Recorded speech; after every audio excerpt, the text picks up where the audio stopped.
Hello, film fans. Welcome to All the Film Things. I'm your host, Elizabeth. Thank you for listening. If you're enjoying this podcast, please leave a review and a rating. Also follow All the Film Things on Instagram for updates and more film things. Today, I am talking with Adam Madrid, dubbed by previous guest Franklin Rich and more of our mutual friends as the King of Jacksonville. Adam Madrid is a director and editor, and ever since he became the film production coordinator for the City of Jacksonville last year, he's been off and running to put Jacksonville on the map as a filmmaking city once again. Before taking on this influential role, Adam has been working in the industry for nearly 2 decades as a freelancer who directed, in addition to films, music videos, documentary shorts for nonprofit organizations, and even commercials for the Jacksonville Jaguars. He has been awarded the Art Innovator Award by the Cultural Council of Greater Jacksonville in 2023 and is amongst this year's Leadership Jacksonville class. Alongside his wife Monique, he is the city producer for the 48-hour film project in Jacksonville and co-creator of the LOL Jacksonville Film Festival, which was voted Best of Jacks by Folio Weekly's Folio 500 in 2018. Under the production company he co-founded, Argyle Forest Films, Adam has directed, co-produced, and co-edited over a dozen short films, oftentimes for film festival challenges, including No Laughing Matter, A Novel Idea, and Larry Christmas. His film No Laughing Matter won the Jacksonville 48-hour film project in 2014, leading the short to be screened at Filmapalooza in Hollywood the next year. Adam's directorial feature debut, Let Me Be Corey, is a comedy film and will be released very soon. We will be talking more about this film later in our interview, but go to the Argyle Forest Films YouTube channel to learn more about the film as well as past projects produced under his production company. Adam, thank you so much for joining me today. Yeah, thank you for having me. Wow, the king, huh? Just that's the first time hearing that. Really? Hopefully, do you have like some trumpets that'll cue in, that part? That'll be cool. Oh, I can find the trumpets. Yes, that'd be a good introduction. No, that was wow. Thank you, by the way, for that. That introduction was awesome. I don't know about the king, but that was great to hear. I'm shocked you haven't heard that before because people have whispered it, around Film Bar. Oh, that's funny. That's hilarious. Like I said, I'm just trying to do what I can, to help out the city. That's all. I'm so happy to have you on. We actually met at Film Bar. Yes. And you have been so supportive of this podcast, which I am incredibly grateful for. Absolutely, definitely. It's a great podcast. Oh. I want more people to definitely listen and tune in because you like I said, you have some great insight of what you do and the clips that I know take time to edit and put in there. But when you watch, like I said, on your Instagram page and everything like that is the dedication of what you do. And when you're putting the clips in while people are talking, it's just amazing. Oh my gosh. Yeah. So I appreciate you and what your dedication on doing this. So that means so much to me. That's funny you mentioned the clips and the editing. I appreciate that you like those videos. Thank you. Absolutely. I love those videos. Absolutely. Yay. Thank you. I have so many questions. So as always, we unfortunately won't be able to get through all of them or be able to devote as much time to certain projects, but I will try my best to make this a well-rounded interview. No problem. Definitely. I'm down for it. Let's go. All right. Through preparing for this interview, it's clear that art has been a big part of your life, whether it be music, as you are a former DJ, photography, or film. You have fused your love of art time and time again through your work. But which artistic outlet did you first become passionate about? I feel like film has always been there. I think it's just sparked as a kid, and like just watching movies growing up.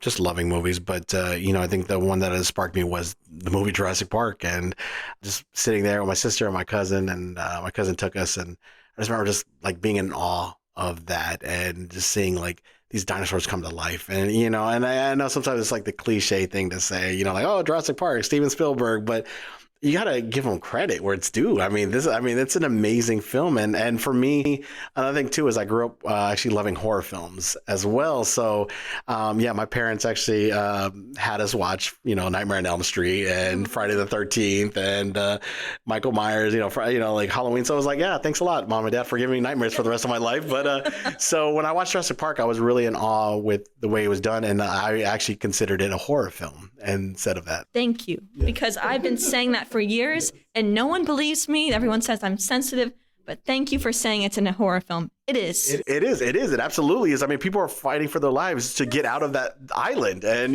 like I said, they're stuck on an island. Like you put it in a horror film where you're stuck in a house, like literally it's the same concept, except it's dinosaurs and they're coming after you. So. Stuck in a hotel, The Shining. Yes, exactly. So that's where my love is. And from there, I kind of just dedicated a lot of my time to understanding art, understanding film and understanding what it takes to make that happen. Yeah. And luckily I had a couple of friends of mine, Josh, Jeremiah, and Mike. And, we were kind of just on the same boat of like loving movies, and we'd go to movie theaters and watch these movies and talk about it later at Josh and Jeremiah's parents' house in the garage. We would just kind of go over like what we liked and didn't like about the film. So, yeah. So you saw it in theaters, and you say you saw it as a kid. Did you see it while you were living in LA? Was this when you were? No. I was here in Jacksonville. So I was a kid. I lived in California until I was 8, and then we moved here to Jacksonville, Florida, and so I've been do well till we die ever since. Yes. So I was basically, I can say I was raised here in Jacksonville, Florida. I wasn't born here, but again, that's where I think my dedication and love for the city is because. This is my city, right. And, like California I'm always going to have love for California. I would go there when I was a kid every summer. So, I'd go back to see family and, obviously, you get inspired because, you got the California ties and everything. But here in Jacksonville, that's what kind of just struck me on is I was here in Florida and I watched it here in Florida and I got inspired here in Florida. So, yeah. Yeah. In your Untold Stories speech, you opened up about how you applied for FSU's film school, but didn't get in, which left you devastated. But you took note of the equipment they and Full Sail used to become self-taught, which has gotten you to where you are today. You even said that your rejection letter sits on your nightstand to remind you why you're doing all this. Were there any resources you used to help cultivate your film knowledge that you would recommend to others? Yeah, that was, again, on the Untold Stories, when I let it all out, it was a devastating time for me because at the time I was working at a restaurant called Sweet Tomatoes, and it was in the restaurant business, and I really, growing up, I enjoyed the restaurant business. I got great interaction with like customer service and everything like that. But that's where I thought that's probably where my suit is going to be. I'm going to be restaurant business my whole life, which again, love restaurant business and I love people that work there. But I think that was going to be my thing because I was like, I want to learn about movies. I want to learn about getting better at my craft, and me being told no is kind of like, all right, well, damn, that sucks, but I think, there's something that sparked in me that said like, no, I got to keep going. Like, I want to learn. And I think that's the only thing you can tell people is you're going to stumble, you're going to fall. And it's the same old thing that you probably have heard million times before from other people. It's just, but it's your determination of like, how bad do you want this? And some people tend to not want it anymore. They fall out of love of that passion because they were told no so many times. And maybe it's just that one time where someone says yes, that can give you that, spark. And I think me being told so many times in my life that it just kind of like, I use that as fuel, I use that as like, all right, I've been told no about this. I've been told no to my dreams, and I've been told no to this, but you having a support system helps, you having people that believe in you helps. And I think, when you have people that are devastated to hear that answer and told they're not good enough, it is devastating, but it does help when I have someone there to say like, no, listen, it's going to suck. It's going to sting. Let it, because that's what you're going to use to determine where your fate's going to go, because you can't just lie here and die and not, die in your dream, or you can move forward and say like, no, I was destined to do this. And that's where you got to be in your head. So. Yeah, absolutely. What do you say to those who argue cinema isn't art? Yeah, that's a fun conversation because I felt like that was happening a lot with a conversation that was happening probably about 2 years ago. We had the Mayor's Advisory Transition Committee that happened, and it was the cultural arts and entertainment. And I felt like, film was missing out of that component. And I feel art is, a lot of great forms, but I feel film, doesn't get recognized or doesn't get its due, and not taking away from the other art, because I'm very passionate about music. I'm very passionate about live music, art, sculptures, muralists, ballet. Again, I'm very passionate about all of them because it's art. It tells a story, and you don't know who's in that audience that's going to be moved by that performance. Mm-hmm. I feel the same way about movies, and that's why I'm a big advocate of, when I was on that transition committee, I wanted to make it known that film deserves to be recognized as art. And Alexa Wendt is the one filmmaker that used a really great description of, how you can have music and you can have, cinematography that paints a movie, that you can have a lot of things, editors, what they can create from something, from just footage. Mm-hmm. And that's art, everything that's basically a box of ideas you're putting together and you're creating something. And so I feel that's an advocate of arts all the way, is filmmaking needs to be highlighted in that category of music and ballet and muralist and sculptor and all that kind of stuff. So, yeah. Absolutely. And in an interview, you referred to films as content, but immediately corrected yourself to say film. Can you explain why it is important for cinema not to be downplayed to the word content? Yeah, I think content is it deserves its own recognition of what it is, because there are some great content that's on, like, say, social media. It's needed because it brings the story to life in that way, in that aspect of what you're trying to do. When now with filmmaking, it's a little, I kind of just see it as another way of telling a story. You kind of drawing it out. You're kind of, you have a crew a lot of times with that dedicated their craft into making something so beautiful. And again, this is where I'm not taking away from content, because content is so key in probably promoting a film, promoting a music video, promoting an event, because there's some amazing content that I've seen from people. Mm-hmm. And of course, there are filmmakers that go into that realm too, to be like, hey, I got this filmmaking experience. Mm-hmm. Let me see if I can blend this into the content that you're trying to discover or trying to use on your social media platforms. Mm-hmm. So I feel like that can be utilized, and that can be mixed in both ways. But I kind of also see a difference in regards to filmmaking and content. And filmmaking is just something to where, you see on a big screen, and it's, again, like I said, telling a story in a long form, and you're already bought into the thing. Whereas, like I said, content is just more like go, here, and then you get your little taste, and then that's it. Mm-hmm. Again, that's where I feel like that's where I had to stop myself and say, like, filmmaking content. No, filmmaking is different from content.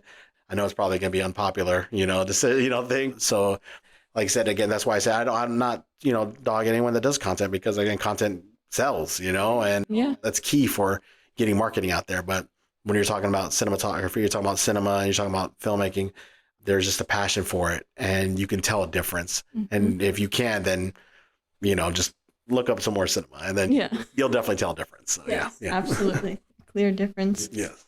You have a wide range of interests in film, from naming Buster Keaton to Christopher Nolan as some of your favorites. What do you attribute your eclectic interest in cinema to? Oh, man. I've been a big advocate for, like, when I'm watching movies, I like to be, I'm very big on comedies. Mm. I love horror films. Don't get me wrong, grew up in horror films, but there's something about comedies that just kind of like, just bring joy to my life. There's a lot of sad days, and there's a lot of sad moments in this world here. And I think comedy changes the mood of people. So when I'm thinking of back in the day, when I'm growing up and I'm looking at this history of film and history of, movies, where it's like, you got Buster Keaton, and you got, Jerry Lewis, and you got John Ritter and Rick Fox and Eddie Murphy, and then Robin Williams, and the list goes on, Jim Carrey. It's just, a lot of these comedians are just so great at what they do, and they're so amazing, and they're over the top, but in these moments I've seen in movies and comedies is there's heartache. And those actors that I just named have been in situations where they have heartache, and that you feel sad for them. And it's weird, because it's like you're so used to seeing these comedy icons, over the top, goofy, don't let anything distract them. But then when they get a moment where they get vulnerable, you start feeling for them because it's like, I never seen them like this before. You know, I've never seen them hurt, and they're always trying to bring you joy and laughter and try to keep you on your feet. But then when they show in cinema and they show on the screen their vulnerability, and I'll take example of what happened was Liar Liar and Good Will Hunting. You know, it's just like you see these great comedy icons, and all of a sudden they're put in a situation where it's like Liar Liar with Jim Carrey, like, you know, he's come out in 1994 with Ace Ventura and The Mask and Dumb and Dumber, and it's like you're a comedy legend in 1 year. You know, it's like you solidified yourself, and now you're just gonna make nonstop comedies. And then you do Liar Liar, where you have a son, and all he does is wish for his dad to be there, and you know he's just tired of him lying, and it just, you know, when you're watching that, and just like, whoa, what is this? Like, this is not what I signed up for. I've signed up for a Jim Carrey over the top comedy, which it was. You know, it's still Jim Carrey, but you saw a passion for his son. It's like he cared about his son, and he ruined his relationship with his wife, you know, and it's just like, what is this, you know? But you started having feelings for that. And same thing with Robert Williams with Good Will Hunting. It's like, you know, you started to feel that emotion that he was not, he's still Robert Williams, he's still hilarious, but, you know, he cared about Matt Damon. He cared about, you know, who he is as a person. And you got to see that in the movie. And so I think those kind of like vulnerabilities of seeing your actors, your comedy icons go to that is what I feel is, for me, is great cinema. You know, is great to feel that way of changing your perception of who you think this actor is. And yeah, so. Was Eternal Sunshine of the Spotless Mind one of your favorites? I mean, talking about comedy actors turn drama, that's, I think, one of the best examples of that with Jim Carrey. Yeah, Jim Carrey. Yeah, that just, wow, you know, because I went like completely out of the realm of Jim Carrey, you know, and you felt for him, you know. I think it was like with that movie in particular, absolutely. And I mean, The Truman Show, and, you know, the list goes on with him. It's just, but yeah, Eternal Sunshine. Yeah, I mean, that was a crazy trip. Yes. Of a film, you know, and again, that's what I feel like great actors and great actresses can do, is like take you on a ride with them, and you expect them to be one way, and then you watch this movie and it's taking you on a different vehicle ride, and you know, you're on board with it, you know. Right. And I know sometimes, you know, again, I think it just takes a good perspective of people like that love film to watch that, to sit through that, because sometimes I know, like, for some things, and I'll talk about this probably later too, is like things aren't made for everyone. You know, I know for that movie in particular, a lot of people weren't tuned into that because that's not a Jim Carrey movie. Like, they felt like that's not the Jim Carrey that I know, you know, and it's like, and it's like, I don't like that, you know. But you get people that are just like tuned in and like, I never seen Jim Carrey like this before, you know, and now I'm a fan of his, you know. And so it just, I think it's just, sometimes it's about, maybe you're trying to think of another audience, you know, and you're not trying to alienate your audience, you know, but you're just trying to do something different to expand your reach. So, yeah.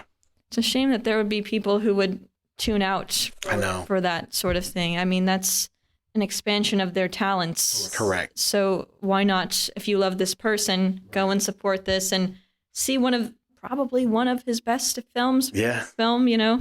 And of course, you mentioned actresses. Kate Winslet, shout out. Oh yeah, I got it. The greatest. I mean, she had me at Titanic, and I know. Oh yes, Titanic. And I know she's done great, you know, things before, obviously, and things great after, of course, but it's always going to come down to Rose, you know? Of course it's going. Can I call you Rose? You know, just like, it's always going to be Titanic for me, you know? You're a big Titanic fan? Oh, man. No way. Oh, my gosh. And it's like, you know, people are just like, you know, Titanic is this what it is. But I'm like, dude, just like, come on, man. The double VHS tapes. Come on, let's go. Let's flip the disc. Yeah, let's put in the next tape. Yeah, no, that was no. Titanic was a cool ride. You know, I mean, you obviously, you know what happens, but the storytelling, the visuals, I mean, again, it's taking filmmaking to another realm of what James Cameron could do. And, literally. Yeah. And, you know, like, this dude's made Terminator, and this dude's made, you know, all these great futuristic movies, all these great films. And yeah, it's just, and again, it's going back to like also people not being James Cameron fans, is like, some people are just like, oh, James Cameron film. It's like, yeah, but this dude, you know, like I said, he's expanding himself, you know, what he can do. And he was a big fan of Titanic. He was fascinated by it and brought it to life in a way that it's, you know, never been done before. You know? And then, you know, you throw in Leo and Kate Winslet, and then the greatest actor-actress duo ever. Just like, it's insane. So it's insane. No. So yeah, Titanic. Yes, high up on my chart right there. So. Oh, that's amazing to learn. Can you believe that some people say it's overrated? No, absolutely. No, I can see people saying that, and I can see people saying that, A Nightmare on Elm Street's overrated. So, it's like, so I'm just, I can see where people, again, it's probably not their cup of coffee, and it's not their taste, but it's Leo and Kate. Right, yeah. So I'm like, all right, well, if that's your thing, you don't care about it, that's fine, but I do. Yes. I enjoyed it a lot. So. Oh, that's so cool. Yeah. Now, speaking of my favorite films, I'm about to mention another one. In your Untold Story speech, you said the 1989 Batman movie is the best Batman movie, but in your Saturday Night Cenobites interview, you cited The Dark Knight as one of your favorite films. As a massive Christopher Nolan fan, I'm going to need to know which one is your favorite. Oh, yeah, no. When I meant, on Untold, I meant Michael Keaton was my favorite Batman. So that's my favorite Batman, absolutely. I'll say the Heath Ledger Dark Knight was, oh my God, it's probably one of the favorite movies of all time. One of the favorite movies of all time. It was so great because, again, I'm a big diehard Batman fan. But, Michael Keaton's going to be true and all the way through is always going to be the best Batman for me. But gosh, man, Heath Ledger, that movie was so amazing. And I mean, you were in awe because I remember watching the trailer. First of all, I remember Heath Ledger being casted, and I was very like, ugh. Oh, you were one of the skeptics. Yeah, I was. I really was. I was like, as the Joker, like 10 Things I Hate About You. I'm like, amazing. Oh yeah. So no. I mean, again, I enjoyed the 10 Things I Hate About You with that, but I didn't know. Like, I don't know if he's gonna pull that off. But then when I watched that trailer dropped, and I'll tell you what, because I'm a big trailer fan. I love movie trailers. I grew up when E had like coming attractions and they had movie trailers on there. So I would actually watch a show dedicated to just movie trailers. Yeah. So for me, I feel like if you have a good trailer out there, you're selling this movie to a high end. If you put out a bad trailer, you really got to have a great movie. It's just, it's got to really deliver. So when you saw Heath Ledger come out in that trailer, and I was just like, what is this? I was just like, oh my gosh, this is crazy. And then to watch it, I remember watching on the IMAX screen for the first time ever. Oh, you saw it in IMAX? Oh, it's St. Augustine IMAX. The best theater. Oh, it was so the opening shot of the city, and it was like because it's literally the whole crowd was in unison when they were in that first shot, and they have like the city is from top to bottom on the screen, fills up the whole thing. Everyone's just like, oh my God, like this is insane. And then it goes into the whole bank robbery scene and everything, and it's just like, what are we getting ourselves into? It's just, and so I was in awe of that. So no, Dark Knight for me was probably the best of the Batman series. Of all the movies, but the original Batman with Michael Keaton, Jack Nicholson was that's again, it's classic. Michael Keaton is just amazing because a lot of people doubted him because he was Mr. Mom, and he was like, oh, he's not gonna be. He's too short to be Batman. He's not the right actor to be Batman, and again, you had to prove people wrong. So that's been my message my whole life, is proving people wrong. Yes, absolutely. So you did a great job with it, and great soundtrack. Prince, I was just like, I mean, I remember just listening to movie soundtracks, which is again like key thing about movies and music for me is having a great soundtrack to a great movie, and Batman had that. So I was a very fan of like now buying movie soundtracks because of Batman. So yeah. In the same interview, you go on to mention some of your, I assume, are still some of your favorite films, listing Goodfellas, Rear Window, and Whiplash. Yeah. But one film you mentioned, which his recognition doesn't match its impact, The Pursuit of Happiness. Oh, yeah. What does that film mean to you? Man, God, and that's another film that probably some people missed out because they are so anti Will Smith, and this is before all that happened, I'm talking about like, they don't see Will Smith as like a real actor, and, he's been known as Independence Day and all this stuff, but then you got Ali and, it showed his range and everything. But when I tell you about those other movies like Goodfellas, let me get a water here really quick. No, I'm not choking up. So Just give me a second. Sorry, just That's okay. down my throat. It happens. Talking about Goodfellas, Goodfellas is a great movie. Really tearjerker. Tearjerker, gosh, especially the ending scenes. It's just like everyone's going out. They should make a trailer with the tearjerker music. I was like, oh, it's just like when he told her, Ray Liotta was telling his wife, "Where are the drugs? Where's it at? Where's the money?" So anyways, Goodfellas was.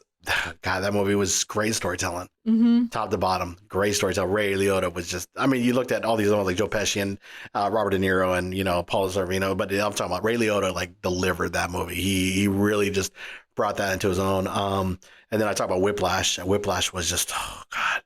I can watch that over and over and over and never get bored of it because, again, it has that tie into, music, but also, like, pursuit of greatness, and willing to risk everything for pursuit of greatness. And there was a great message. And it's like, are you going to become this person that everyone, all the time, the greats always are gone early, or are you just going to be just a regular normal person that lives 9 to 5 and doesn't have what it takes, how far are you willing to go to, again, he went as far to go to prove that, his instructor wrong. And he paid off at the end. Spoiler alert. Then again, the other movie, Rear Window, was just classic Hitchcock. Yes. And I could have went with Psycho, and I could have went with The Birds and all these ones, but no, Rear Window was something about that with this, again, cinematography. It's just like, oh my God, the visuals and the way it was, just the suspense and the tension of that movie building up to it was amazing. So when I talk about The Pursuit of Happiness, along with all those other ones, that had the heart factor, the pull, pulling the heartstrings, and it's a true story. And obviously there's stuff in it that have to be fabricated because you got to make a movie, but which any movie does with any true story. But to know, like, the struggle of one person, of again, and I guess this is the moral of this whole podcast of this one here today, is like being told no, and being told you're not good enough, or being told like all your life it's not going the right way, or it's not going the way you were hoping for. And, you're trying to do great. You're trying to do good for, like, say, his son and his wife who end up leaving him. It's just like that movie was very touching because it was a person that was on a mission. And Will Smith, for that role, was something that, like, when you look at actors and actresses that define a role, like, that was probably one of his best roles of his career, was Pursuit of Happiness. And yes, he won an Oscar for King Richard and won all this other stuff and all his accolades. But when you look at something that he had to go through, and then of course you cast your own son in it too, which again, a lot of Hollywood movies have done, with casting their own kids because you bring that realism to the movie. For that, you get caught up in, like, I'm not a father, but my God, you see the father trying to fight for his son and try to fight for them living day by day, but he knows in the end of the day, like, something great is going to happen. And that's what happens, for him. So I feel like it was a beautifully shot movie, beautifully directed movie, beautifully written movie, and beautifully acted. I think it had everything that you needed in a movie. And I highly recommend it. If you haven't seen it yet, and you're very skeptical of Will Smith, just kind of, sometimes you got to, like, put it out, and put it to the side. Same thing with Robert Pattinson, when you're thinking about, like, Twilight, like, oh, I can see us as Twilight. But when you see the Batman movie, it's just like, no, you kind of, and he's been a lot of other things too that he's killing it. Yeah. So where it's like, he's done great roles, and a lot of people, like, you can't just always tie him to Twilight, and I think that's where it is. A lot of times Will Smith is, like, always going to be Will Smith to some people in their eye as this actor, but not a great actor. And that one, I feel like he put everything on the line for that role. And I think, again, the movie just was a beautiful storytelling movie. So, yeah. That's a must watch for everyone. I think it will impact everyone. Right. It's a real story, and what an underdog story. I mean, and that's what it is. Yeah. You're also a Rocky fan, but it's, again, like, it's these underdog stories of going from the lowest of low to that opportunity. But that's what it is. You're right. It's underdog. And that's, for me, that's what I'm a big fan of. If any film is underdog film, is going from, the bottom to the top, trying to get to greatness, and the struggle to get there, because, that's what people don't tell you when you're trying to live your life, is it's going to be rocky. It's going to be rough. It's going to be all this stuff, but, determining where you're going to be. And again, a lot of times people just kind of stay complacent, and they're just like, I'm fine. I'm getting paid every day. This is my job. I don't know if I can pursue this. This is too much. And again, that's my message to a lot of people is like, get motivated, whether it's a song, whether it's a ballet, whether it's a movie, find a way to get motivated because, again, you watching that can change a person's life by a movie or music or whatever the case may be, a podcast, hearing someone say something on a podcast can change a person's mindset and direction. So, yeah. Yeah. What are your thoughts on films like Baz Luhrmann's work, Romeo and Juliet and The Great Gatsby, or even A Knight's Tale that use popular music in the present day rather than music fitting to the time period the film is set in? I love that. Love that question. Thank you. That's such a great question. Thank you. Because I am such an advocate of movies using music. I love it. The movie that we're talking about later, Let Me Be Corey, my feature film, is exactly that. I want to make sure that music is enriched into that movie. So when you talk about Romeo and Juliet, my God, when I play that CD and like watching the movie and just the tie-in of like, yeah, again, you're showing like older Phil Greed Gatsby, like you're showing older clips, older movies, but it's using modern music, whatever type of music, but it's just, it works. It gels so good. It does. And God, I don't know. I don't even know how to like to answer that correctly, but I just know like I love that. I love hearing that. I love when people take that approach because it transforms you into something that you're seeing visually. You're seeing that, like, again, with Romeo and Juliet, it's like that's a perfect example. I mean, that song, I would die for you, just like what? It's just like, God, that movie was insane. But yeah, again, I can't think of anything but to say good job to the audio engineers. Good job to the people behind the scenes that decided to make the move. When they're making the movie, it's like, you know what? We're going to have music orchestrate. I'm talking about the music is going to play the pivotal role into this movie. You're going to have great actors anyways, and great acting, great directing, and great, cinematography, obviously. But music is going to change the direction of how this movie is going to go. It's going to take you on a journey. And I like I said, I am a big advocate of movies doing that. Like I talked about Batman, and Batman did that. Jurassic Park, when I talked about that, there was John Williams that did the orchestra for that. And I know it's not modern music, I'm just saying, but it's like the way that music, it just transforms you when you're watching a movie. It takes you on a ride. And yeah, like I said, I mean, I could talk about Romeo and Juliet for days too on that one, because that was something that people should check out. Yes. It's fast paced, but it slows down at the right moments, Yes, it does. John Leguizamo was freaking killer in that. Claire Danes. Yeah, Claire Danes. Oh my God. Underrated as an actress. Yeah, Claire Danes. Yeah, I think so, because there was a movie I loved with Claire Danes called, Palace. Oh my God, she was. Oh, Broken Down Palace. Broken Down Palace. That's a great film. Oh my God, Claire Danes, when she's just like, I didn't do it. She yells at her. Claire Danes, I think, she doesn't get the credit that she deserves because, she's. No, she does not. High octane actress that can definitely bring it. So yeah. She absolutely can. I'm so happy you're a Claire Danes. Yeah. Have you seen Temple Grandin?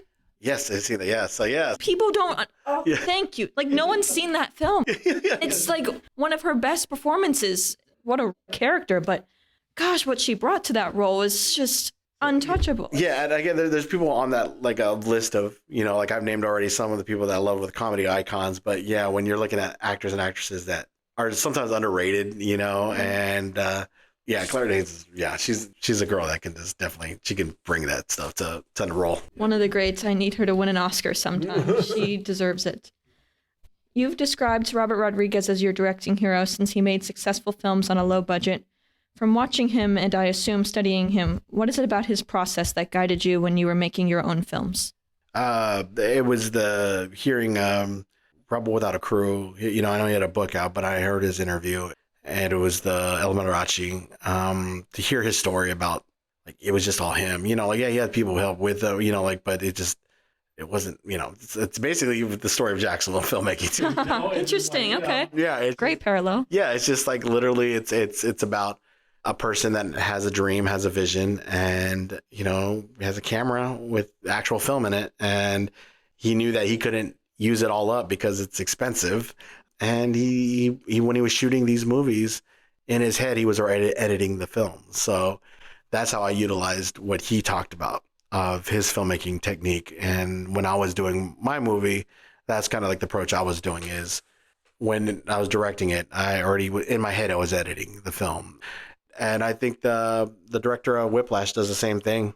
I remember hearing Miles Teller and J.K. Simmons, there was a scene where they did like 2 takes of the scene. And normally in movies, you do keep going. Like, all right, let's do another take, whatever. And he was just like, all right, we're good. We're on to the next shot. And then they were like, are you sure? Like, we can do it again. Like, we don't, he goes, no. I already saw it. It was great. You guys were amazing. Like, he goes, so we can go on to the next thing. So Wow. For that to know a director's instinct of the director is going to be part of the editing process is a good thing to have, again, but I shout out to their editors who don't direct, and that get footage sent to them and get notes. And it's like, for me, I feel like editors should be appreciated more. Yes, they should. Because they're given a task to be like, you are going to make or break this movie. And yeah, it could be directed beautifully. It could be acted beautifully, but the editor could change that whole mindset of how this movie is supposed to go. Again, I saw great editors making Jurassic Park into a horror film as a trailer. Right. Yeah. It's just like you can change the direction of how that movie is going to go just by editing. So again, I shout out to those editors that are given those challenges, but when it's a director doing editing work, it just seems like there's a lot more that's involved because that director knows that's all he has. They can do some pickup shots, of course, but that moment that he saw in his head and goes, yep, that's the scene we're going to use, and can cut it up, and there you go. So, yeah.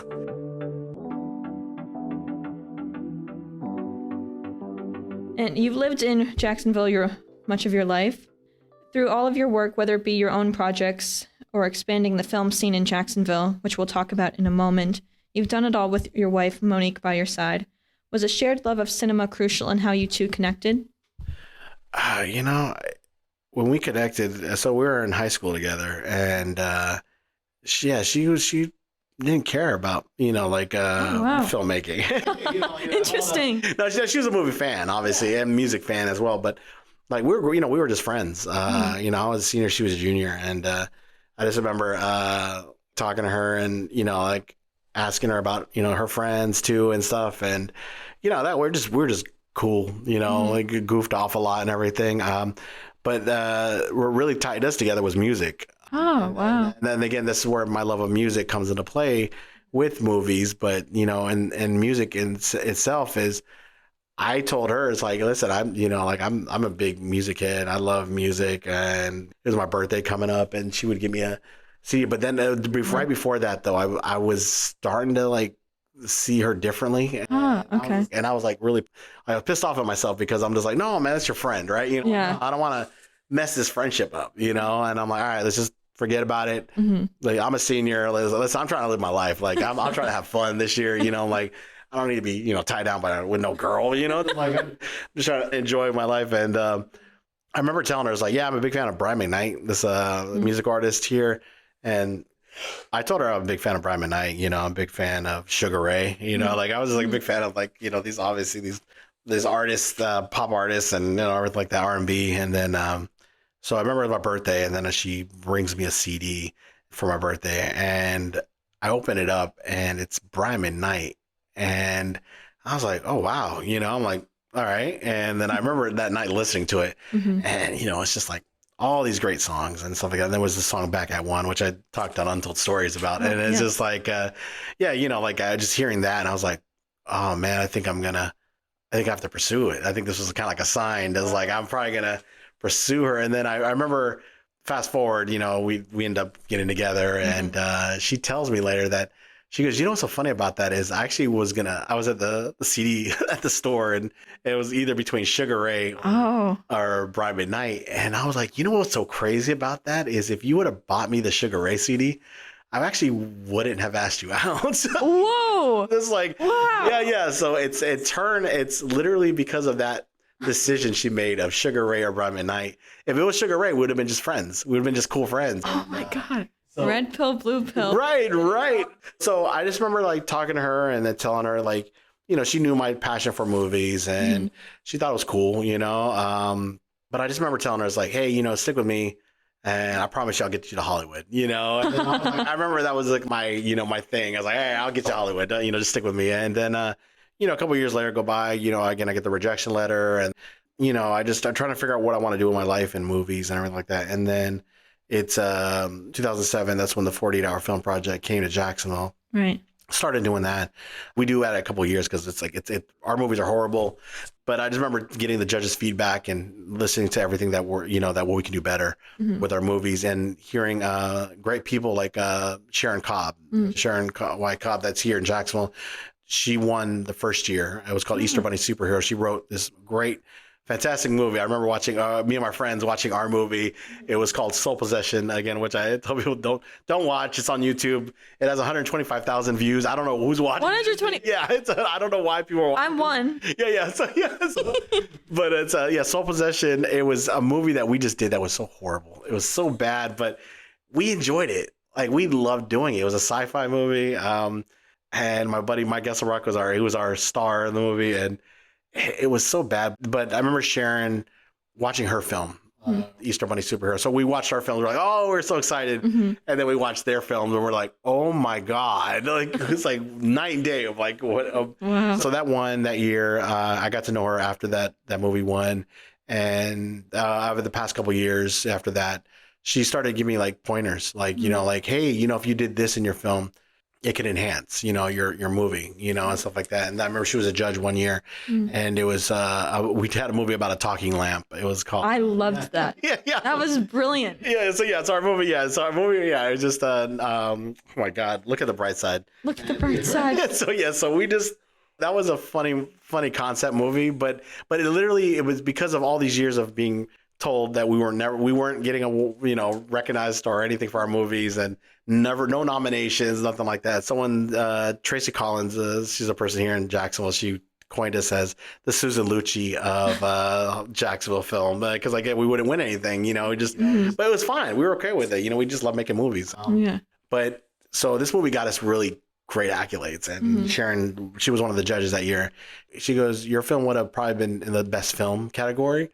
Because we ended up winning like best use of prop, and I got. I would think you would get best use of prop. Yeah. As the lamp, talking lamp. But we got a lot of recognition for that year. And then she said there was a scene where because the lamp comes alive, it's a talking lamp. He comes alive, it's a whole thing. And watch it on YouTube. Yeah, watch it on YouTube. It's so good. But there's a scene where the lamp, because he's supposed to fill, right? So he's supposed to, and his cord is outside of a car door, and then his friend closes the car door, and and he realizes the lamp's, extension cord. The tail is out, and he goes, oh my God. He opens the door and he pulls it back in, and then closes the door again. She goes, if you would have had him yelling, like screaming when he closed the door on him, whatever, he goes, that probably would have sold the movie. That little bit. She says the little details like that. She said, if you would have had him screaming when the door's in, he goes, that probably would have put your movie in the best film category. Probably in the top 5, probably would have won best film, because I remember that year it was a great film. But that was what I use today because of her advice of saying little details, it goes a long way in a movie. Right. And for me, that's where I started paying attention more to what I was doing, to where it was 2014, and we do this movie called No Laughing Matter. And it's me and my buddies Josh and my Mike. We do this movie where it's about a clown that loses his job at the circus because nobody cares about clowns anymore. And, he has to go to unemployment, and also he has to find a job because he still owes money for a clown college tuition that he, has, and which as one does. Yeah. So as one does, and we were like, you know what? We did our homework, and we found out that there is a clown college out there. I've heard that's like a rumor, a myth, but there's a real. There's a real thing, yeah. Oh my God. We actually had to Google it to make sure it was a real thing, and it was like, yep. So we did the concept of the character was a bill collector that called him up and said, you still owe money for this clown tuition, and then so he has to now do odd jobs as the clown and dressed up in clown attire to go and do all these odd jobs. And it ends with a very dramatic, hardcore ending that people got really shocked in how it ended. And so if anyone wants to check it out, go to Argyle Forest Films on YouTube, and you'll see it there. But it was again, that movie there, we knew what we had. We had something special. We felt that out of doing it all these years, it was 2007, it was 2014 now. Finally, it felt right. This movie felt right. And then it got the recognition it deserved. It won Best Film. And because of that, we got to go to Hollywood. And I just remember that because that was the year it was going to, and it was crazy because it goes to different cities, Filmapalooza, Right. where again, we're part of the film competition where we're playing against the world. Like whoever represents Jacksonville, now you're going against New York, Atlanta, Miami, LA, but also you're going against Shanghai and Cape Town, South Africa, and Tokyo and Paris, so you're going against all these cities all over the world that did the same thing, did a movie in 48 hours. But this one was in Hollywood at the Chinese Theater. And I just remember we won at the Florida Theater, and I just remember telling Monique, I was like, "Oh my God, we're going to Hollywood!" And I was like, and that was my whole mindset. It was like, if you stick with me, I'm going to get you to Hollywood. You made the promise. We made the promise, and we did it. So the rest is history. After that, after that, we won, and I think that was the defining moment for us as filmmakers and Argyle Forest Films. Is we did it. Like we finally did what we tried to accomplish, and we made an award-winning film. So yeah, yes, you did. Before I start asking about Argyle Forest Films, you've worked on sets around Florida and Georgia, and on 2 of those sets, you've worked alongside Dwayne Johnson. Was it a coincidence that you worked on both Baywatch and Ballers? You know what's so funny about that is, I'm a big Dwayne "The Rock" Johnson fan, man. I'm just like, for me, that dude. I remember watching a lot of Instagram stories, and it's just like it just seeing like his like motivation, his determination is like keep going, all that kind of stuff. And for me, I kind of use that as like fuel, like let's do this, And for me to get those opportunities to work on Ballers and Baywatch in Savannah, but Ballers was in Miami. That was so cool. It was so surreal to see. And my strategy was, because I didn't get to film school, and I got these, opportunities to make movies with my friends. It's like I wanted to get better at my craft. Yeah. And of course, film school wasn't the opportunity anymore. But I did end up taking some film classes, like outside of, here in Jacksonville. And it was like the history of film, history of cinema. I learned about The Bicycle Thief and Nosferatu. So like I gained more appreciation for old cinema, because again, we had an instructor that told us like, hey, this is what they had to do, back in the day, and learn all this stuff for us. So, and then of course we watch some great classics, like newer classics kind of thing, like, The Breakfast Club, actually not The Breakfast Club, I'm sorry. No, I'm thinking of Weird Science and like, some other things, like it just, it's just like cool stuff that, Ferris Bueller's Day Off, those kind of things. Just like, hey, this is like a part of cinema history now. And it's like, yeah, you can think of it being a comedy kind of thing, but it's stuck there. So for me, I got to learn a lot more about like the history of cinema and all that kind of stuff. And then I still wanted to learn like on set etiquette. I wanted to learn how can I do better as a director, a cinematographer, or, even as I'm not an actor, but I want to learn the acting side of it too, to get appreciation for what the actors and actresses do for the craft. And so I try to jump on these movie sets. Like I Google, like, all right, let me see here. I remember American Idol was coming to Jacksonville, and I was like, let me find out who's the producer of American Idol. And I just sent them my resume, and I said, hey, if you're looking for anyone to work on set of American Idol, they responded back with more resumes like, you know what, we are looking for someone. And I was like, wow. And so, like those are the kind of things that just do the homework. Like a lot of people, like I feel like a lot of times they should be given, the stuff. And it's just like, no, if you actually go out there, like shoot your shot, I mean, literally with the IG right now, if you go on Instagram and there's direct messaging, like if you see something, just send them a DM and just be like, like, hey, you never know. Like again, you never know who's going to. Never know. Just ask. Right. And so the producer reached out and said, yes, we saw your resume and everything. We'd love to have you on set. Helped out with American Idol when it was here in Jacksonville. And then I got to do in Savannah when it was there. And then Ballers. So I would submit like to work, on the crew. And if I didn't get the production crew, I would learn who was the casting director, or I would learn who was doing the background acting, so I would, look it up. And I know with Facebook, it's not a popular thing for a lot of people with Facebook, but it does have great Facebook groups. Right. It has casting groups as well. So I would go in there to find out who's doing the casting for that Ballers. And I did also with the Baywatch and stuff, and some other movies that were out there. And I would then just go on as an extra. And I wasn't there to be an actor. I don't want to be an actor, but I'm going to be there just to do the role. But I'm actually there to look at how they're doing the lights and how they're doing the sound and how they're doing, like the directing. And I'm all watching this all go down while doing background acting. Yeah. But that's not what I'm there for. You know, I'm there like when they're saying, all right, we need all the background actors to go to this tent, you know, whatever. And kind of would just stick around, you know, and like, you know, and, Wow. and, you know, and then you start networking with people. Yes. I think that's key with a lot of people is, networking, talking to the right people. You know, sometimes these people on the crew do want to talk about what they do. Is like, hey, what is, you know, what's all this doing? He goes, oh man, we're hiding this microphone. I remember being on set with, it's called The Gifted with Chris Evans and Octavia Spencer and Georgia. Yeah, Savannah. And I just remember for me, I was talking to the sound guy and I was like, I don't see a boom mic anywhere.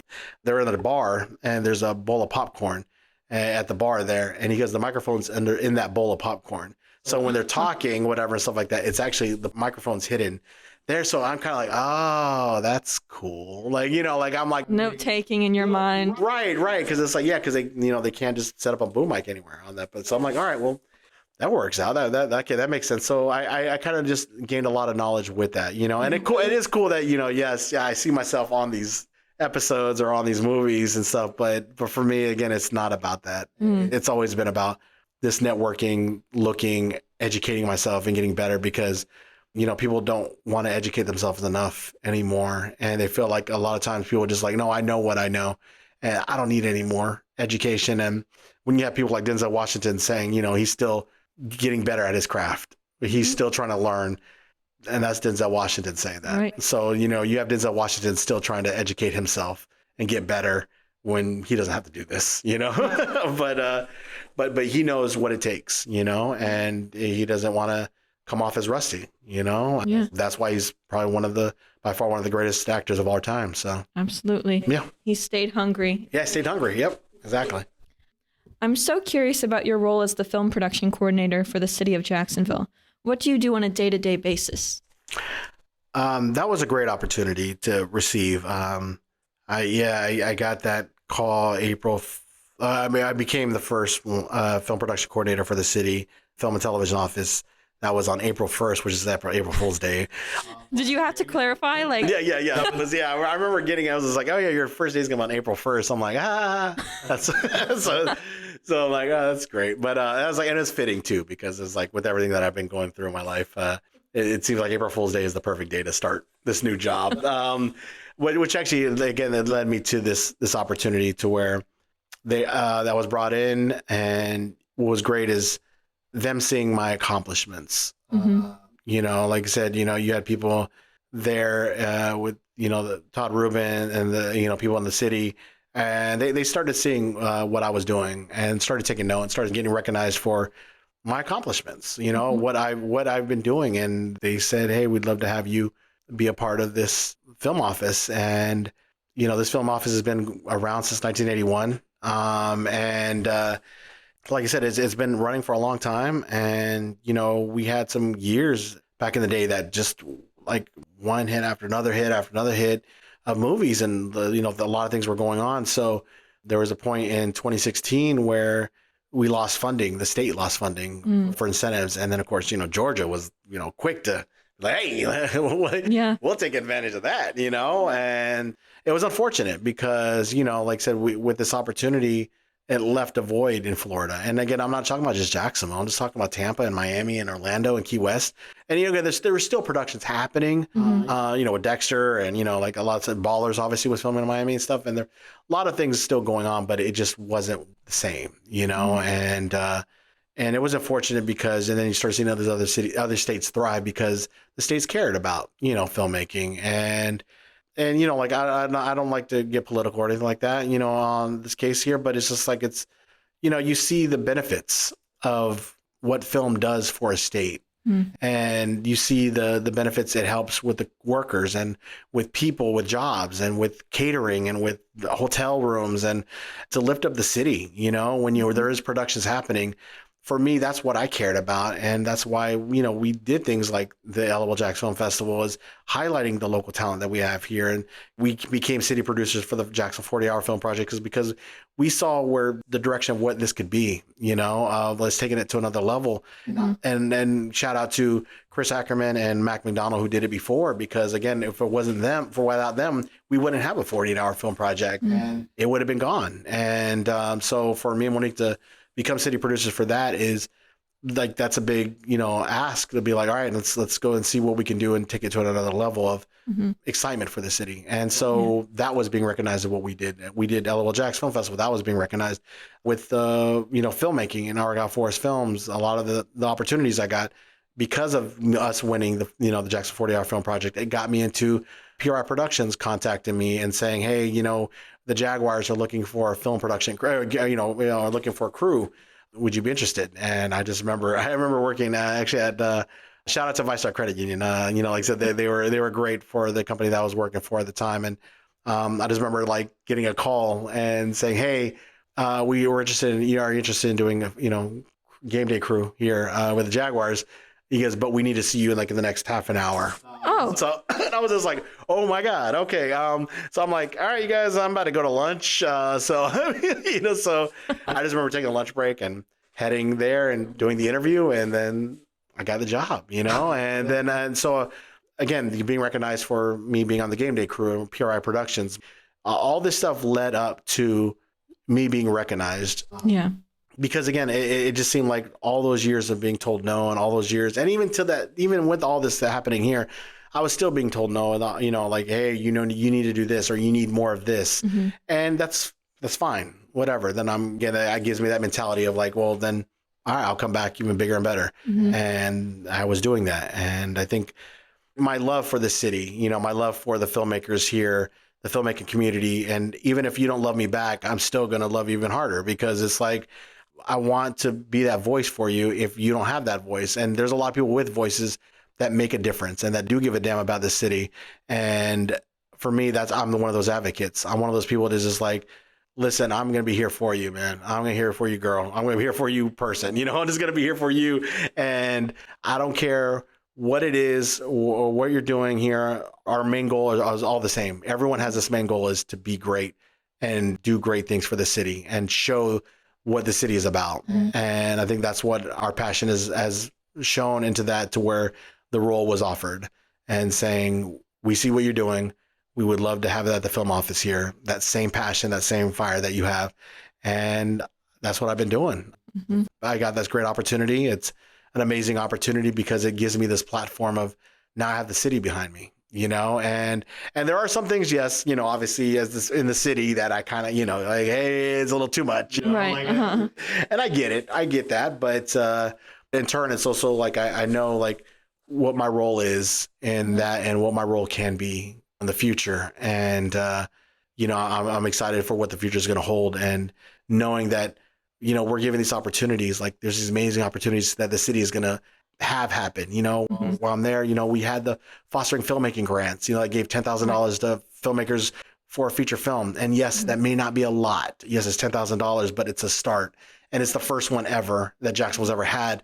And so, we have people that made a feature film that was like at $100,000, but they know that $10,000 could have benefited them, So you have filmmakers that are making it with just $10,000, but that $10,000 could mean something. Yeah. And we were lucky to have 3 accomplished filmmakers with Michael Carter and Alexa Wint and Jaron Wallace to receive the first ever, film fostering filmmaking grant. And then now we have the new incentives that we get for the city. So it's us, I think it's Tampa and Miami. If I may be saying them wrong, but we're the only 3 cities in Florida that offer these film programs. Yeah. Because the state doesn't have it yet at the moment.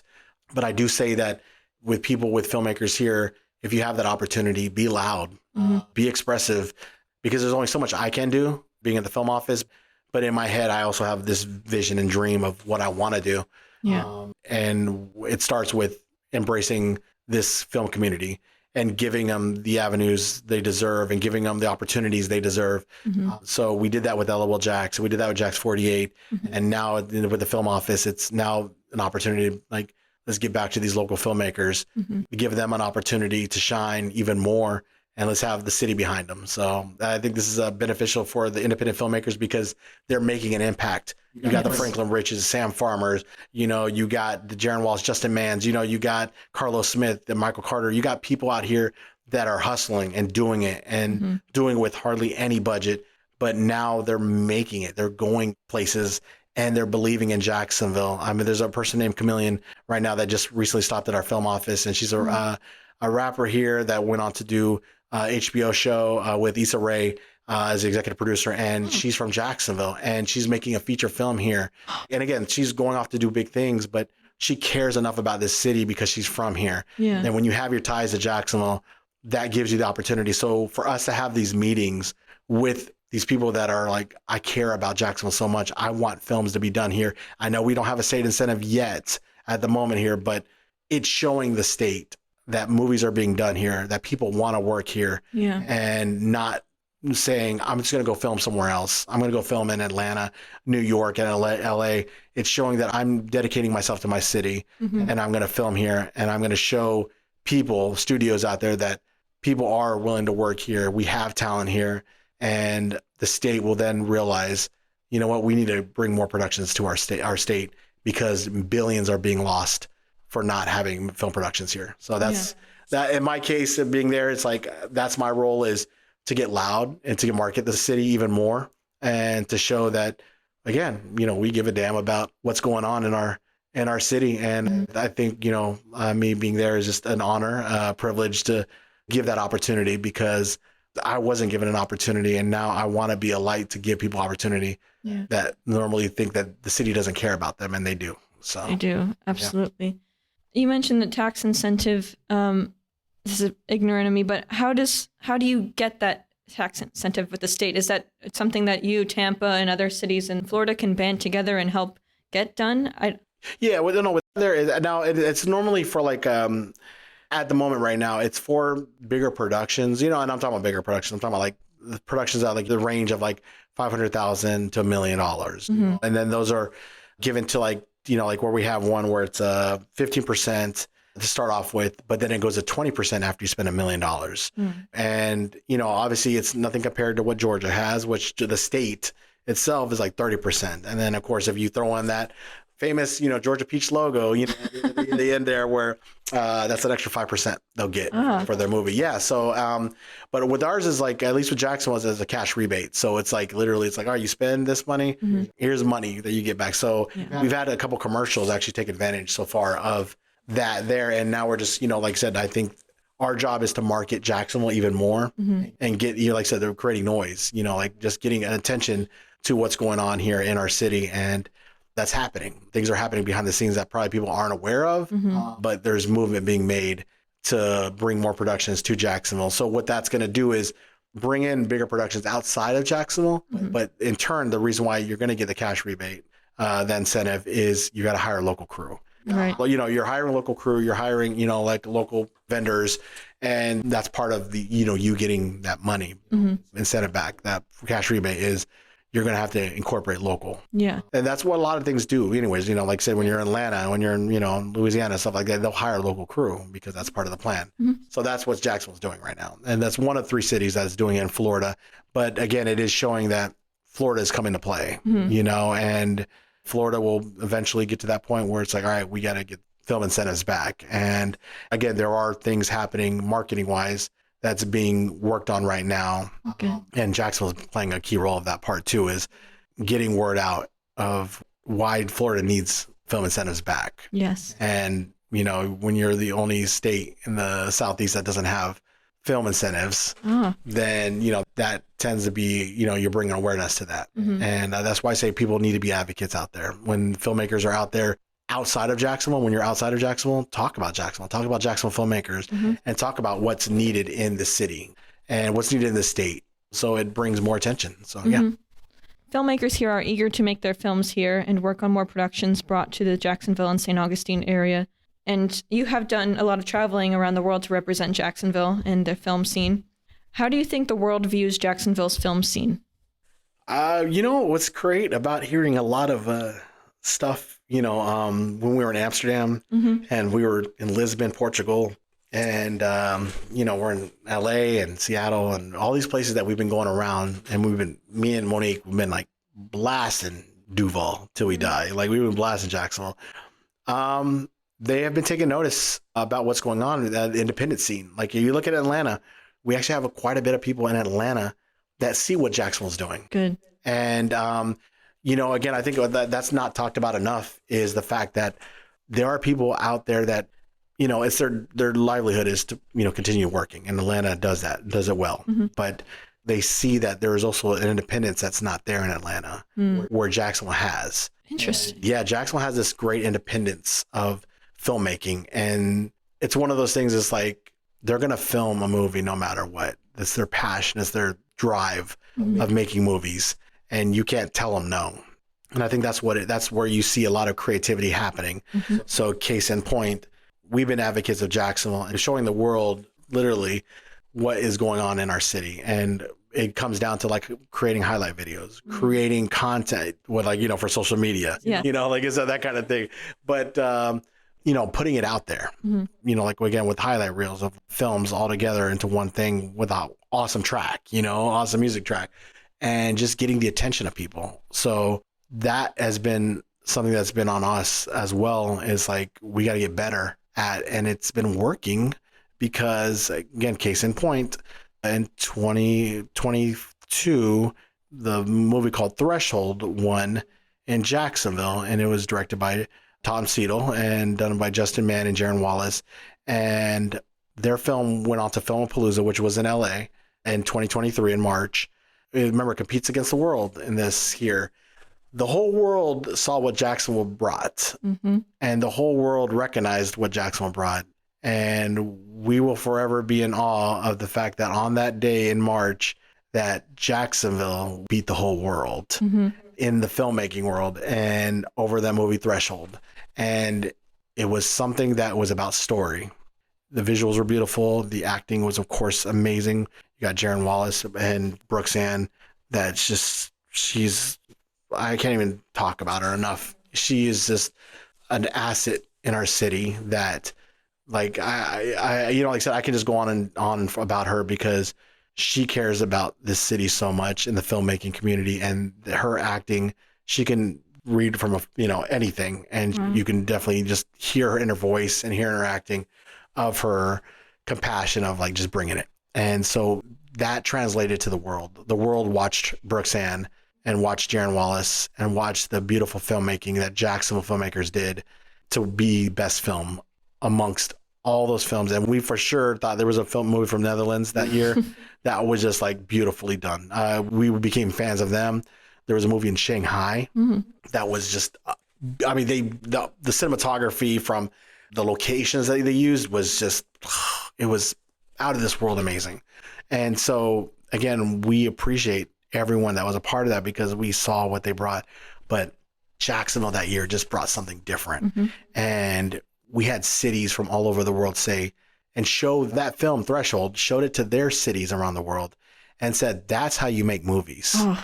And that's what a massive compliment. Right. And because of that, like, that's why me and Monique do what we do is we want to uplift people even more. And, in those filmmakers, what we want to do is with the LOL Jacksonville Festival, which Monique is doing now, and 40-Hour Film Project is, we're wanting to push people and, not have them be just like the same old kind of like, no, you got to push yourself and we also like want to say like, these are what movies are being done around the world. You got to go on that level, but try to be better than them. And again, not knocking anyone outside of Jacksonville. Sure. But, you got to have a selfishness to you too. There's to be like, this is our city. This is a film city. We were the original Hollywood. Let's take that back. Yes. And I think that's what our mentality has always been, is like, we are that underdog story that will thrive and will grow and get better because we've been told no so many times. We've been told by the state no so many times. We've been told by people outside of Jacksonville that, no, and people being advised to get out of Jacksonville because there's nothing there. Like you're not going to get opportunities there. Well, guess what? We're making opportunities. You can tell us that, we can't do it, and we're going to be like, watch us, because that's what we're going to do. So for us, I think that's been key, is doing that and showing what the world has. Within the past year, the Jacksonville and St. Augustine area lost 3 theaters, including Sunrise Cinema, a staple for the Jacksonville film community, and the IMAX Theater in World Golf Village, which, as you said, you saw The Dark Knight there, and that's been my favorite theater since I was a kid. Each were tough losses for our area, and connecting this with the state of the arts, the film programs, recently JU lost some of their arts, even though the film program is still intact, and UNF, their film program has been very small, put it into the interdisciplinary studies category. So do you believe that there will be more funding for theaters and for these film programs to help create a new generation, and to maybe this can help bring more films to Jacksonville with this younger generation? Yeah, I think it's going to be the next generation of people that are going to be like right now we have a great amount of people here that are doing a lot of amazing things, but it has to be the next wave of filmmakers and people that care about the city. And because it does hurt when you're losing things like San Marco and Sunray and the IMAX theater in St. Augustine. Mm-hmm. It's unfortunate. And then my heart goes out to JU, because it's like, that's devastating. That's devastating for the arts as a whole, and doesn't matter what art you're doing. So yeah, you're looking at UNF right now, and they're trying to help out where needed, because they know there's gonna be a lot of students out there that were part of JU, and now UNF has this opportunity, and they're taking advantage, not in a bad way. They're doing it towards like, no, we want to make sure that these students are taken care of and bring them into UNF. Mm-hmm. I think that's very big of what UNF is doing in regards to that. So I think it does come down to, and you saw that with JU students, they were getting loud. Yeah. Like they were letting their voices be heard. This isn't right. Losing Sunray isn't right. San Marco, that isn't right. Like that. These are things that should stay in place and should continue on. And for that not to continue on, it is very hurtful for a city that, embraced it for so long. And, sometimes it's out of the hands of them, and like Sunray was a big hit. That was devastating, because that's where, again, I saw one of my first movies on the big screen was on Sunray. I saw where we had our first LOL Jacksonville Film Festival. The year one, year two was there. I wanted my first feature film to be at Sunray Cinema. It's just like, it's unfortunate, because it's like, that was our place. That was our hub. Mm-hmm. I will say, and, I can't say it on podcast yet, but there are things being worked out right now for a destination for filmmakers.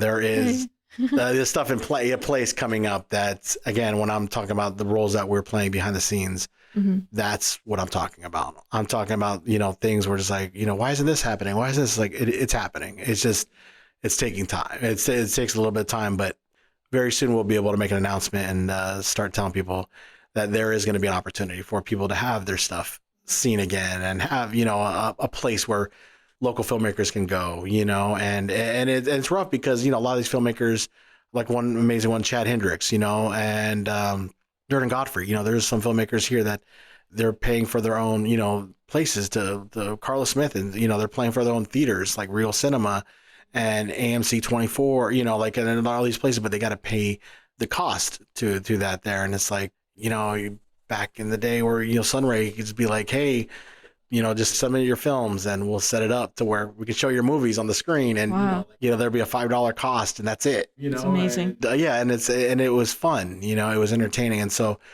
we're trying to get back to that. We're trying to get back to where's the hub that it's going to be for filmmakers to come together and do this stuff. Because again, like we have film events here, obviously, like ones we talked about with LOL Jackson 48, but those are at WJCC Studios, which again, I love and appreciate them so much, because mm-hmm. that gives us a place, but it costs. Yeah. It costs a lot, actually. And, a lot of people are sometimes unaware that how much it costs to put on an event. And, people don't take that into consideration. And when they're talking about like ticket prices, and stuff like that, it's like, why is ticket prices this much? And why is this like, because, you're not just covering the venue, you're covering, like the people that are there, you cover all this stuff, you're just covering a lot of stuff, but venues need to get their money too. Yeah. But, we're trying to work out something to where, we're talking to some people and talking to some places to make this a reality of having a hub to where filmmakers come together, have a networking opportunity, filmmaker Q&A, all that kind of stuff. And, we need that. Yes. UNF is going to be doing some cool things here with us too. And, that's going to be fun to announce as well. So, there's just going to be a lot of things that will be coming into play. And, like I said, we hope, like JU, at this moment here, we hear about the film program staying intact right now, but, we don't know what the future holds. And, I care for that JU film program because I was able to speak there recently. And they have some amazing students there, and, the instructors there are incredible. And I don't want nothing to happen. I don't want to, because they have an amazing theater too that shows their movies, and so again, we just don't want to see this happen. But I think it's going to cause a ripple of people like getting loud and getting frustrated. And I think it's needed. Yes. And I tell people, like with filmmakers too, it's like, hey, listen, you have an opportunity to speak your mind, speak it, because people will hear. And if you think your voice is not being heard, it's being heard. And, that's why I say just don't take, mediocre, or don't be complacent. Just keep driving and keep going. And, that your voice is going to be heard. And, that I just say, just keep fighting the good fight, because people are paying attention. Yeah. And that's what's important. Yes, absolutely. You co-founded Argyle Forest Films alongside your childhood friends, brothers Josh and Jeremiah Stat and Mike Gasselbrock. Yep. Gasselbrock, thank you. Yep. It's remarkable that you four have managed to stay friends for this long and have continued working together. Did you make films out of any of the ideas you all discussed while in high school? I think the clown movie was kind of really something that we've joked about, but we just never brought it to fruition, but there was one that we were talking about, like a reality show kind of thing, where it followed the Real House. It was called The Real House Monsters of Florida. Yes, it was. Yeah. It was so funny. Yeah. So for that one there, that was kind of an idea that actually Josh Jeremiah thought of. Like we were holding on to that for a long time. And we actually wanted to do it for 48. That eventually ever happened, but didn't. But it was something that they held on to, and we were kind of talking about, joking around that for a long time. It's like, making the Wolfman and Dracula and Mummy and, the Frankenstein and the Bride of Frankenstein, and, everyone, they would live in one house together, and it would be in a place in Florida. We never said Jacksonville, but we obviously we know it's Jacksonville. They would be roommates, and it would be a camera crew following them, and it comes off the lines of What We Do in the Shadows and The Office. So it's like that kind of take of doing interview style, and then the hijinks ensue. Oh, the hijinks. Yeah. So that was probably one of the most fun sets that we've ever done, is because we were able to create something that we thought of for a long time and make it happen. Yeah. And it got success in the film festival world. We started doing it in the film festivals, and it started getting accepted. And we got to go out to these film festivals and check them out and see people that we don't even know, laugh at the jokes and laugh at the hijinks that happen. And if you haven't seen it yet, definitely check out The Real House Monsters of Florida. It was definitely fun for us to make. And so what's crazy about that is it was actually supposed to start off as a web series, and we were going to start filming in March 2020. Oh, yeah. Yeah. And so we were going to, what our plan was, we were going to continue on, do it month to month, and then end it in the election year of 2020, which actually was going to be in November, but we were going to have it in October. The whole idea was the Dracula was having an issue with the president of the homeowners association, and it was going to come up to an election, and Dracula was going to go against the current president of the homeowners association, and we were going to release it on Halloween night of 2020, and then we will find out the results, because it was going to be election year that year, 2020. So we're kind of just tying into that, but that was all supposed to happen as a web series, and unfortunately, because of the pandemic, it shut down everything. So we've had these creative ideas of a web series, but now we have an idea of, like, we were eventually going to come back and do that one more time, the Real House Monsters of Florida. And so we figured we kind of wanted to get Universal on board in a way too, because unfortunately Universal had a lot of bad things happen with the Mummy recently, and the Wolfman and Drag. They're trying to recreate that monster universe. Yeah. Which now Epic Universe and Universal is going to do a great job with their thing, their rides and stuff. But we wanted to take a little comedy approach of those characters and do that. So, yeah. It was so funny. Yeah. I was happy to see that you made your on-screen debut in your short film Larry Christmas, and then returned for the sequel in a hilarious scene. Yeah. Do you think you'll continue to star in your own film? I can't. No. That's Josh and Jeremiah's dumb ideas. And they're like, no, you got to be in there. I'm like, I don't want to. I want to be behind the scenes, but if it calls for it, I'll do it. But I really don't. I'm not discrediting the directors that do this. And there's some great directors that do that and do it well when they direct themselves and they're in their film. So I just can't. I'm just like, I don't want to see myself on the screen. I'm just like, I'm a behind the scenes kind of guy. I just want to be behind the camera. Yeah. That's it. But if it calls for it, I'll do it. Yeah.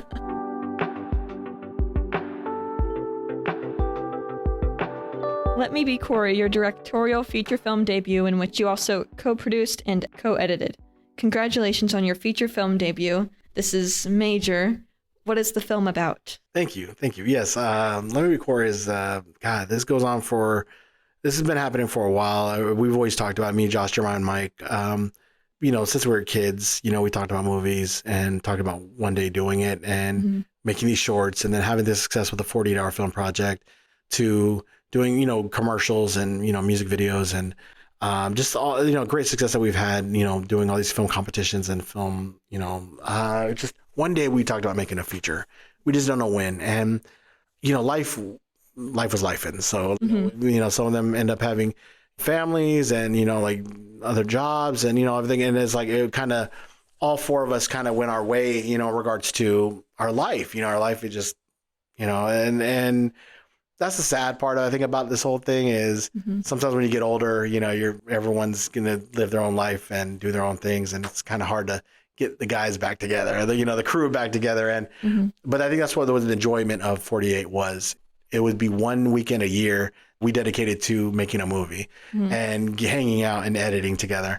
Pandemic happened. Nothing was happening. Nothing was going on. So I was like, shoot, why don't we get this thing back together? Let's see. And we did a Zoom call, and then all four of us were talking about like, what? I think now, because we're not doing anything, let's think of a movie. Let's think of a feature film. And I did, bring up like, I'd love to do something to where it was maybe a romantic comedy. And that was kind of taking the place of like, we grew up together loving stuff like Something About Mary, and Judd Apatow and Kevin Smith films and those kind of movies where there's a lot of, adult humor, stupid adult humor, but there's heart in these movies too that they do. They're big softies, right? So there is in their end of the movies, like, it's always like that formula, boy meets girl, they fall in love, the heartache, is he gonna win her back? Whatever, like that kind of stuff. And like Ron Howard said in his masterclass best, it's like movies like that. It's been the beginning of cinema. It's always been like that. But what makes your movie different from that, all those other movies? And for Ron Howard, he said, I made this movie Splash, where Daryl Hannah and it was a mermaid. That's what made it different, And so in my head, I was like, well, what makes this movie different? And I said, it was the actor Eric Dooley. Eric Dooley makes this movie different compared to all these other ones because they never had Eric Dooley before. And I am so high on this actor because growing up as loving movies and growing up loving film, I just remember seeing myself like, I want a movie to where I saw with Jim Carrey when, like you see him all these, breakout roles. But when he did when I talked about Liar Liar, it took us on another vehicle of like, you started feeling his hurt, like he doesn't want to lie to his son. And so I wanted that kind of feel of this movie, but also there's a love story into it as well. So where it's like, we thought about Something About Mary, where there's a lot of, funny jokes and everything like that. But he felt for Mary, he felt for Cameron Diaz. Ben Stiller had, like we wanted to re-engage that feeling he had when he was with her. He was supposed to have a prom date with her in high school, but it didn't happen. That did not happen. Not happen, unfortunately. So, but for me, like I said, I think that's what we wanted to kind of, our vehicle was, but also with Eric Dooley he was someone that when, again, I talk about Buster Keaton and Jerry Lewis and Rick Fox and John Ritter and, Robin Williams and Eddie Murphy and all these people, like, Jim Carrey is like, they're known as being goofballs. Like in a lot of stuff that Eric Dooley's done, he's been known as being a goofball, over the top. And I think with this one here, this vehicle, it would give him that same energy that he does, but also has heart because, he has a mom that he lives with and that he's, trying to, it's like a coming of age kind of thing, like, is he going to grow out of his, he's always been a kid. He's, he never grew up. The movie was originally going to be called Let Me Be Frank, but we were talking about, no, you know what? We made Frank into his dad. His dad is Frank. So we X out Frank and put down Corey. So the thing about Let Me Be Corey is it's him trying to be his own person and not trying to be his dad.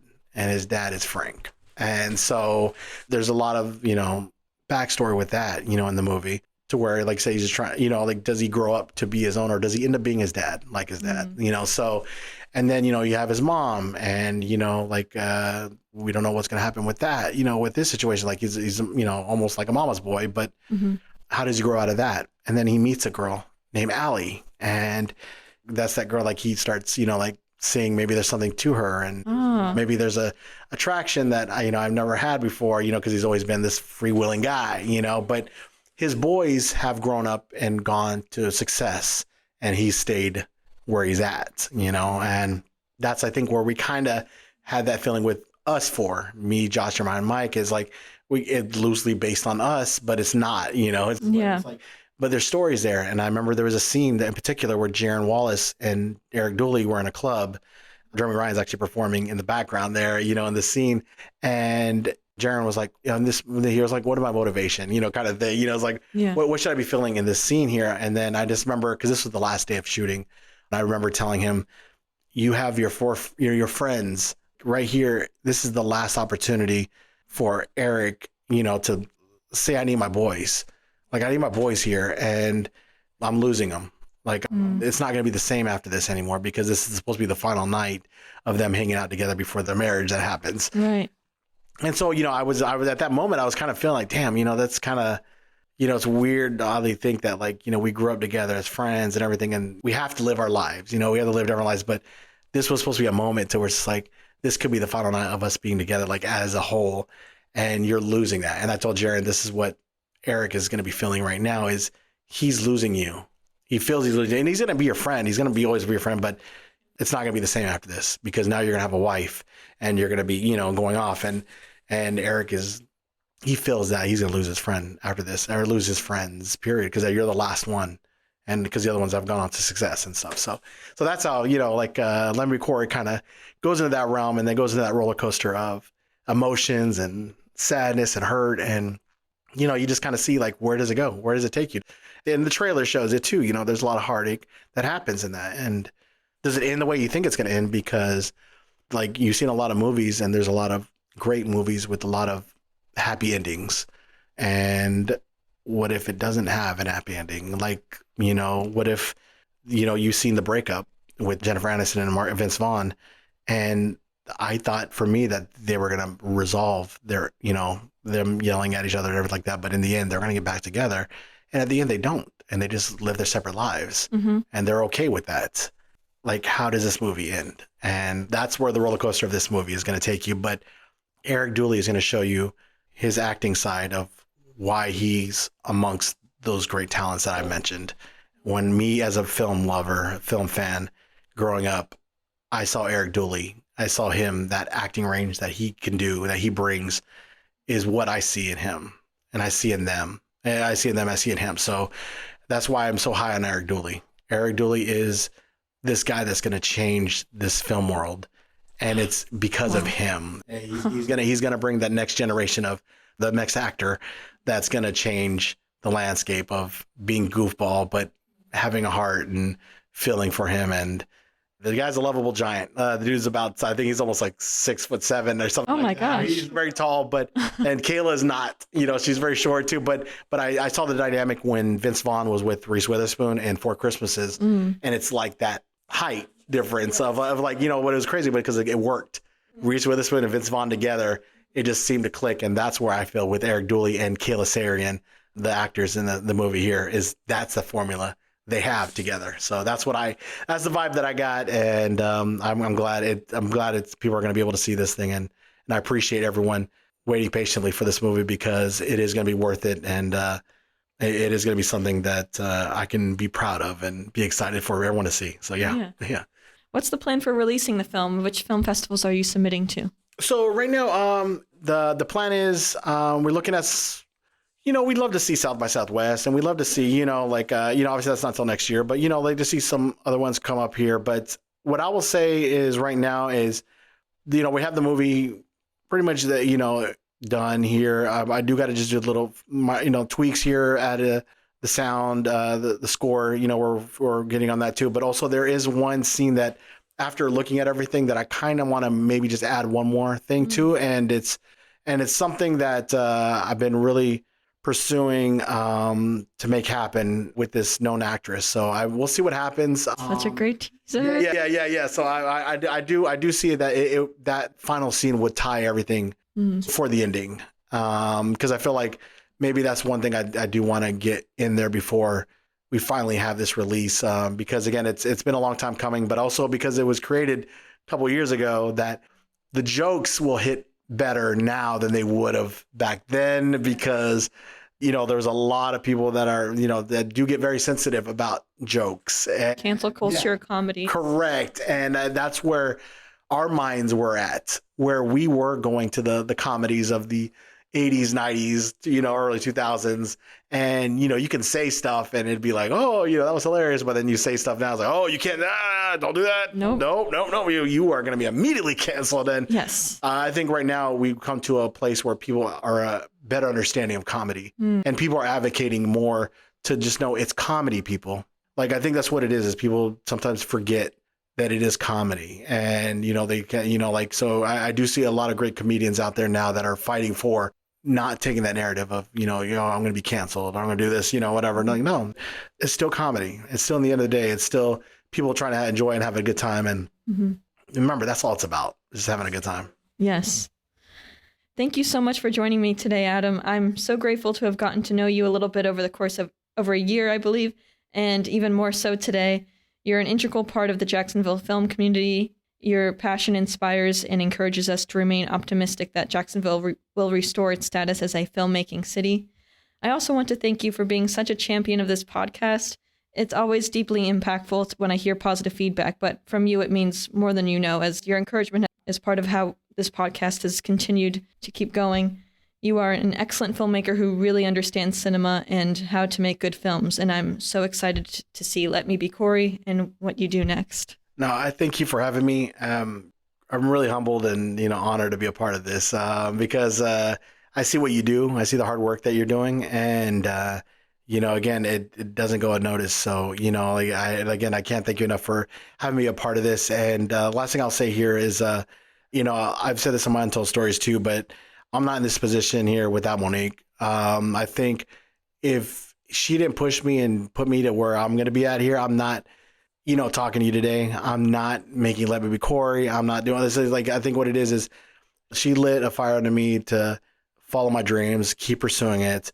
And, like I said, it just, I think, a lot of credit goes to her because, again, she created something that people thought of as like, why a film festival? Why LOL Jacksonville Film Festival? So, and we continue with that. And then Jacksonville 40-Hour Film Project and so on. So, yeah, we're excited. Thank you. But I, without her, I'm not here. So I appreciate her, and I appreciate everyone in the film community that got me here. So Let Me Be Corey will be coming soon. It's going to go on a film festival circuit, and keep up with Adam on Argyle Forest Films Facebook page and their YouTube channel to watch their short films and to keep track of Let Me Be Corey.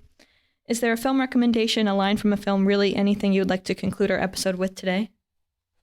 Whiplash. Whiplash. That's a good one. Yeah, I was talking about it earlier, and I know Pursuit of Happiness, obviously that too, but Whiplash, absolutely. I would probably rank it as probably one of my favorite movies of all time. Wow. The cinematography, to the acting, to the story, to the message. Don't let anyone tell you you can't do it. Maybe you do need that person that pushes you. Maybe that was the tale of the whole time, was to push him to greatness. And if you saw that, if you watch the movie, you'll see what I'm talking about. You can let car crashes deter you. You can let people telling you no. You can tell, your bloody fingers can tell you to stop, or you can wrap your bloody fingers. You can get out of that car crash and get back up. You can, not let people try to talk down to you. In the end of the day, it's about you pursuing your passion, pursuing your dream. And whether people are going to try to knock you down, people are going to try to take your brand, or people are trying to dismark you, you got to do better. So I'll just say Wings of Desire is a little hint for the next episode, everyone. Thank you again so much for joining me today, Adam. And thank you all for listening. And I would like to conclude this episode with the same aspirational Vincent van Gogh quote you ended your beautiful movement tribute with. For my part, I know nothing with any certainty, but the sight of the stars makes me dream. Bye, everyone. Thank you.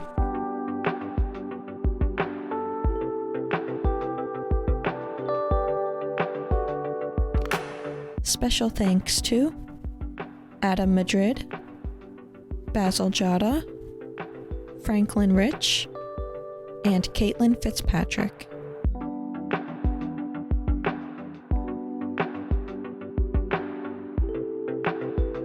This episode was recorded on April 24th, 2025.